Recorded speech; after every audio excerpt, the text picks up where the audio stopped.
Colonised হয়, কখন পরাধীন হয়ে যায়, কখন উপনিবেশিত হয়। স্বাভাবিকভাবে ভাবি যখন বহির কোনো শক্তি আক্রমণ করে, আপনার থেকে কোনো উন্নত প্রযুক্তি, অস্ত্রশস্ত্র অথবা জ্ঞান, এই ধরনের একটা সমাজ যখন আপনাকে আক্রমণ করে, তখন আপনি কলোনাইজড হয়ে যান তাদের দ্বারা। এটা স্বাভাবিক দৃষ্টিতে মনে হলেও আসলে আপনি কলোনাইজড হন এক্সটার্নাল ফোর্সের দ্বারা না, বরং আপনি আগেই ইন্টারনালি কলোনাইজড হয়ে যান।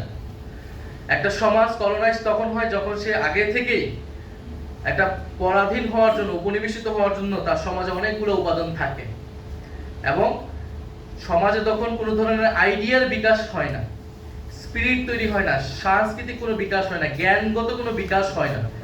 ওই সমাজটা তখন অলরেডি পরাধীন। এক্সটার্নাল ফোর্স, যে কোনো ফোর্স এসে সেটাকে দখল করতে পারে তাকে। ফলে আমরা আগ্রাসন বিরোধী যে রাজনীতির কথা বলি, বৈদেশিক আধিপত্যবাদের বিরুদ্ধে যে লড়াইয়ের কথা বলি,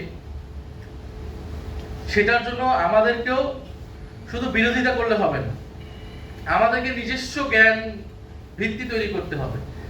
আমাদের সমাজের ভিতরেই আমাদের ইতিহাস, আমাদের সভ্যতা, আমাদের সংস্কৃতির আলোকে আমাদের জ্ঞান সৃষ্টি করতে হবে, আমাদের মানুষ তৈরি করতে হবে। একটা বিপ্লবের পরে প্রত্যাশা থাকে নতুন মানুষ তৈরি হবে, নতুন সমাজ তৈরি হবে। ফলে আমরা সেই আলোকে যদি আমাদের বিশ্ববিদ্যালয়ে করতে পারি, আমাদের এখানে অনেক গুরুত্বপূর্ণ বিহার ছিল, পুরো পৃথিবীর মানুষ এক সময়, পুরাই সাউথ এশিয়ার মানুষ এই বাংলায়, এই বেঙ্গলে পড়াশোনা করতে আসে। এখানে বুদ্ধিস্ট বিহার ছিল, এখানে ইসলাম আসার পরে এখানে গুরুত্বপূর্ণ শিক্ষা প্রতিষ্ঠান প্রতিষ্ঠিত হয়েছিল। ফলে আমাদের সেই ইতিহাস কিন্তু আছে।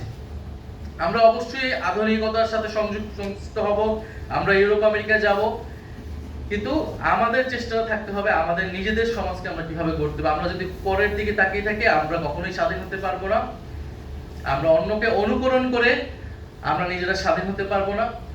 এবং আমাদের সমাজে যত ধরনের উপাদান আছে যারা আমাদেরকে উপনিবেশিত করে, আমাদেরকে পরাধীন করার জন্য প্রস্তুত করে থাকে, সেই উপাদানগুলোকে দূর করতে হবে। এবং তার প্রধানতম জায়গা হচ্ছে বিশ্ববিদ্যালয়। সেটার জন্য গুরুত্বপূর্ণ ভূমিকা রাখতে পারে বিশ্ববিদ্যালয়ের শিক্ষকেরা।